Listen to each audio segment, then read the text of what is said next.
All right, let's delve deep into the power of positive thinking, but not the superficial kind. We're going beyond just good vibes only. Yeah, exactly. We're talking about a classic book here. Okay. Positive Mental Attitude Mm-hmm. by Napoleon Hill. You might recognize him from Think and Grow Rich. Right.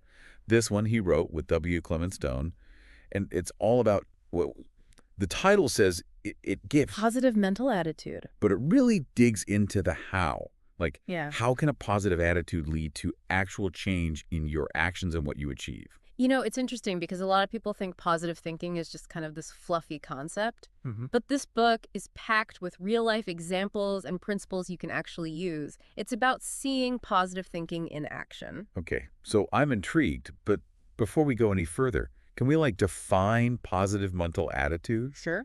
PMA, as they call it in the book? Yeah. I feel like that term gets thrown around a lot, but this book seems to have a different spin on it. Yeah, for sure. What's cool is that the book really stresses that PMA is a choice, not something you're just born with. It's like a muscle you can develop. It's a way of looking at challenges that helps you, see more opportunities. So it's not just about, forcing yourself to be happy all the time. No, not at all.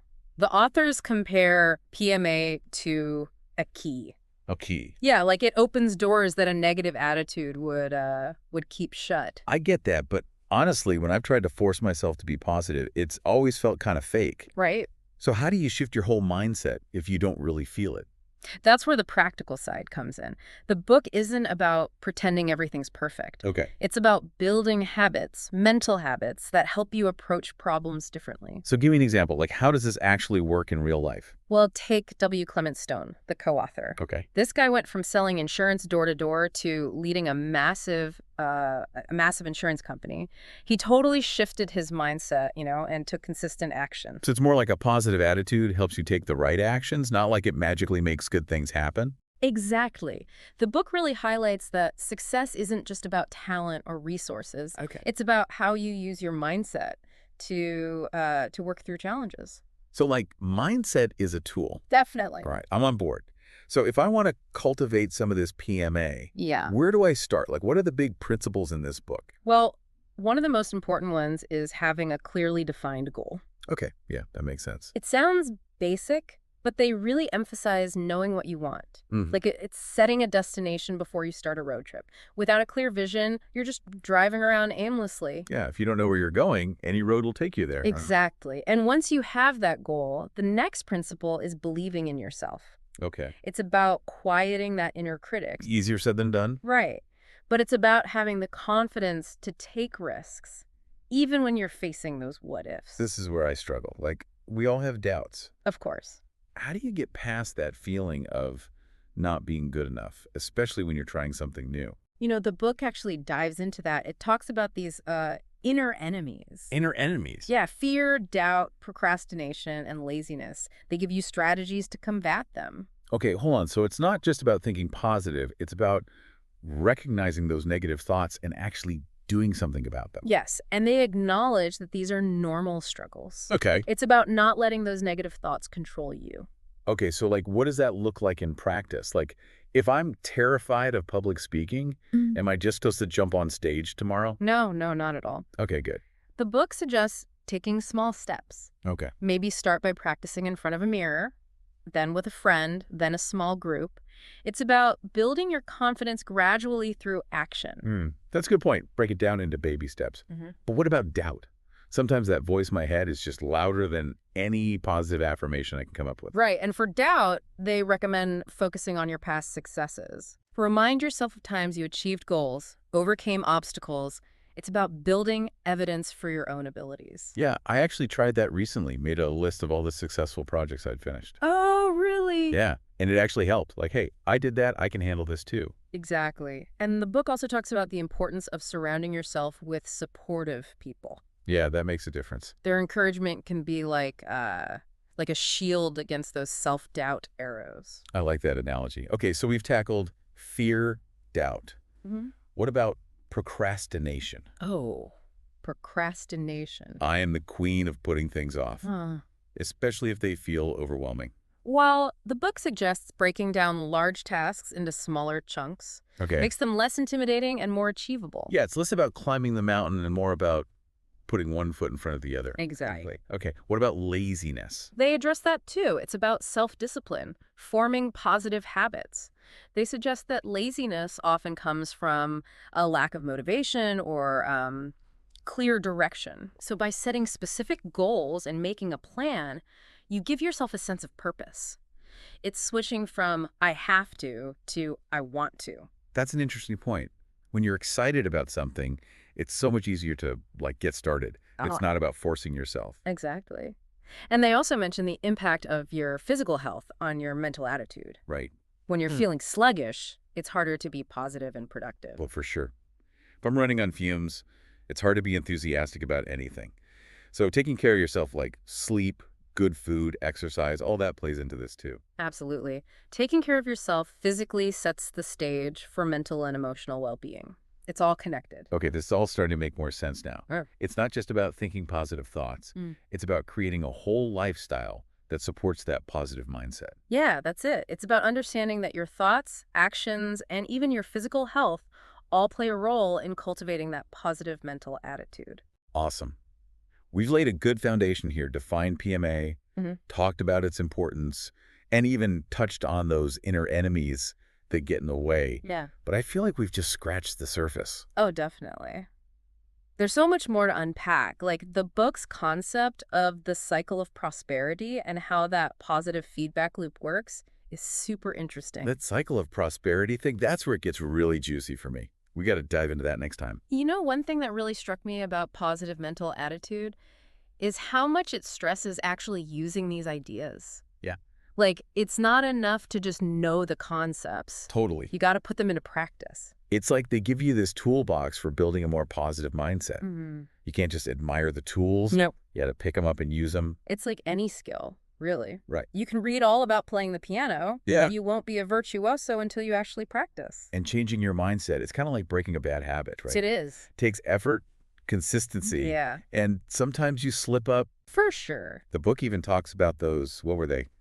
Those inner enemies. Oh, yeah, those inner enemies. Like fear and doubt, that can kind of sabotage you. Right, and the book acknowledges those challenges. Yeah. It doesn't sugarcoat it, Hmm. but it gives you strategies for dealing with them head on. Can we dig into some of those strategies a bit? Absolutely. Like, I think we all struggle with those inner enemies sometimes. Yeah, they do. What does the book suggest we do about them? Well, when it comes to fear, it really emphasizes facing it directly. Okay.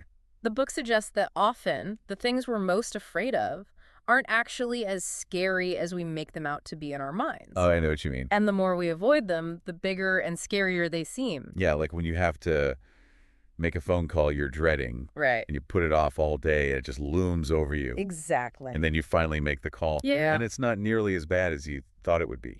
It never is.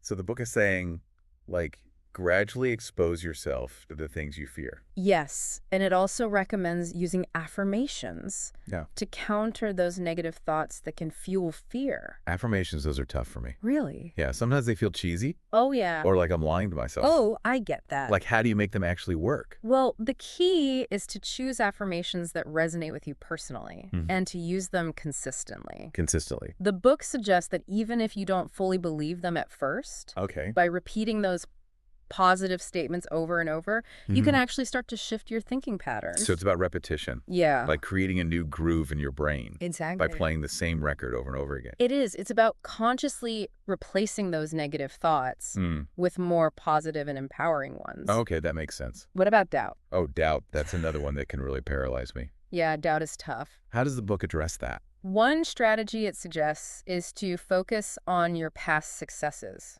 By reminding yourself of times when you've achieved goals or overcome obstacles, you can start to build evidence for your own abilities. So it's about shifting your focus Yeah, from what you haven't done to what you have done. exactly. I actually did that recently when I was feeling really down on myself about a project. Yeah. Yeah, I made this list of all the successful projects I'd completed in the past, Cool. and it really helped. It was like, hey, if I could do that, Mm-hmm. I can figure this out too.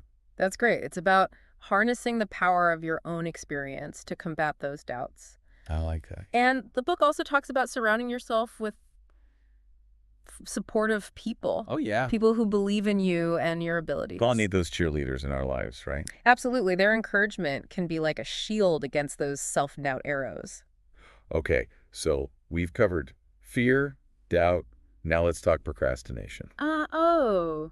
I think we've all been guilty of that Oh, for sure. at some point. Especially when it's something we don't want to do. I'm a master procrastinator. Really? Oh, yeah, especially when it comes to tasks I find boring or overwhelming.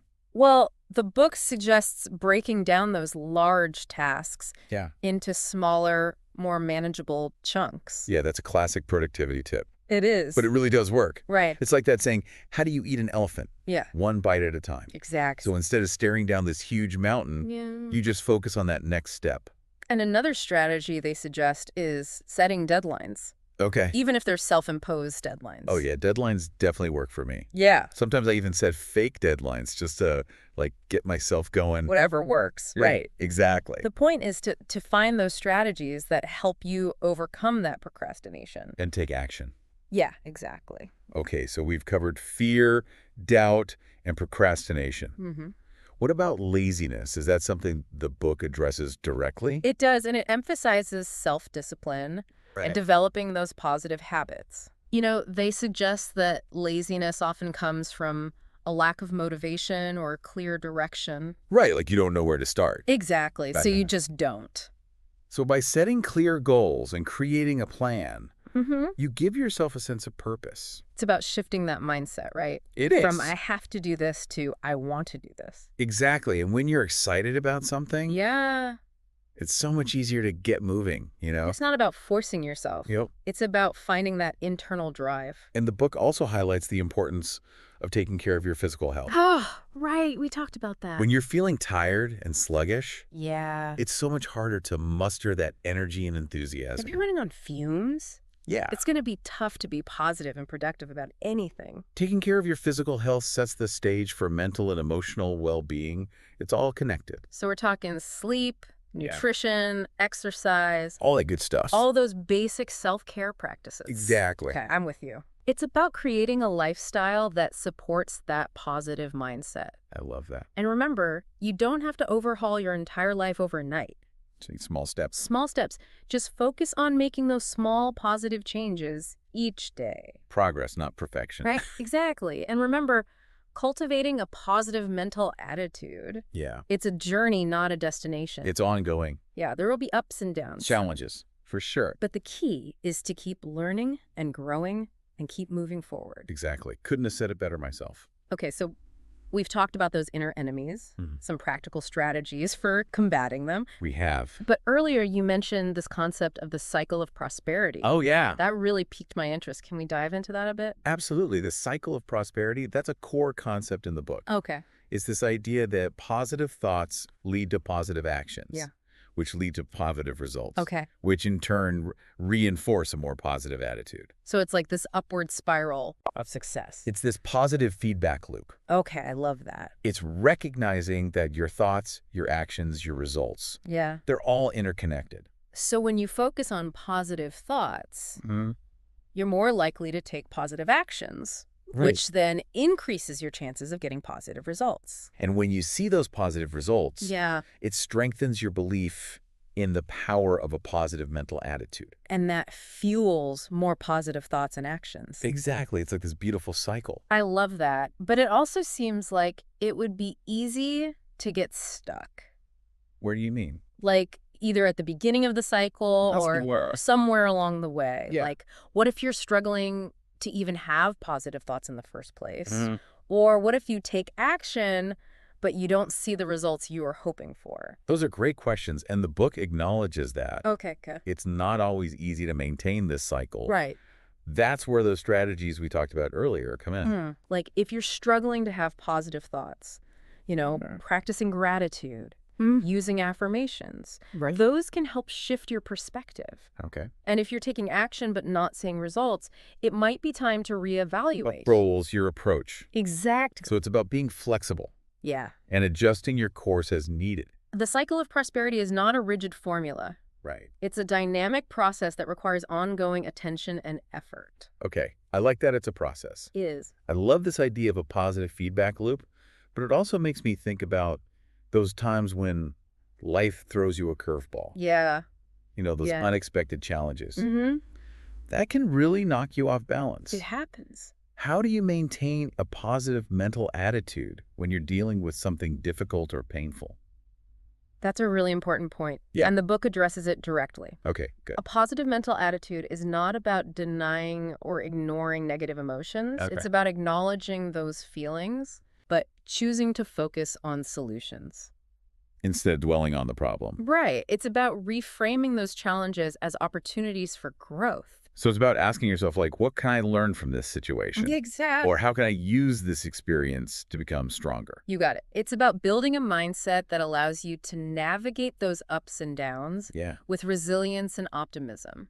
This is all starting to make so much sense. Good. It's about building that mindset It is. that allows you to handle whatever life throws at you. And the book emphasizes that this is a lifelong journey. Yeah, it's not like you arrive Nope. and then you're done. It's about consistently applying these principles Okay. and trusting that over time, you'll develop a stronger, more resilient, positive mental attitude. So it's a practice. It is. Okay, so we've talked about those inner enemies. We've explored the cycle of prosperity. We have And we've even touched on how to maintain a positive mental attitude when facing challenges. lots of good stuff. But there's one more piece of the puzzle I want to discuss. Okay. The book's take on the law of attraction. Ah, yes. That's a concept a lot of people find intriguing, but it can also be a bit mysterious. A little woo-woo for some people. How does this book approach it? The book's approach is very grounded and practical. Okay.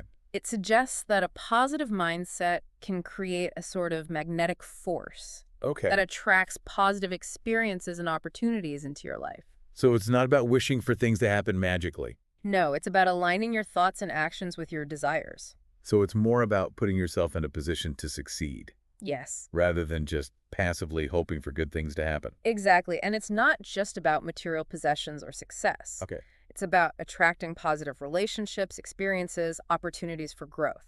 So when you cultivate that positive mindset, you're basically radiating a certain energy You are. that attracts similar energies back to you. Like attracts, like, I've definitely noticed that when I'm feeling confident and optimistic, yeah. I tend to attract more positive people and experiences into my life. It's like a self-fulfilling prophecy. Yeah, and when I'm feeling negative and down on myself, Yeah. well, let's just say it's not as pretty. The energy you put out into the world tends to come back to you. This is all starting to make so much sense. Good. I'm glad. But I have to admit, I'm still a bit skeptical about this whole law of attraction thing.